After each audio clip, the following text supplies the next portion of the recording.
నిరాహార దీక్షకు దిగిన చేవెళ్ల ఎంపీ కొండా విశ్వేశ్వరరెడ్డిని పోలీసులు అరెస్టు చేశారు. ఈ సందర్భంగా పోలీసులకు కార్యకర్తలకు మధ్య వాగ్వాదం నెలకొంది. దీంతో అక్కడ కాసేపు ఉద్రిక్త పరిస్థితులు నెలకొన్నాయి.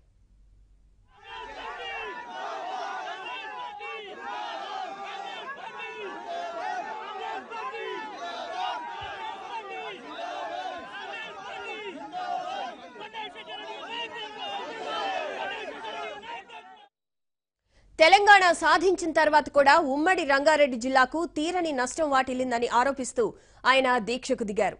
ప్రధానంగా నీళ్లు, నిధులు, నియామకాలనే అంశంపై తెలంగాణ రాష్ట్రం కోసం పోరాడామని, రాష్ట్రం ఏర్పాటయ్యాక ఉమ్మడి రంగారెడ్డి జిల్లాకు తీరని అన్యాయం జరుగుతోందని ఎంపీ కొండా విశ్వేశ్వరరెడ్డి అంటున్నారు.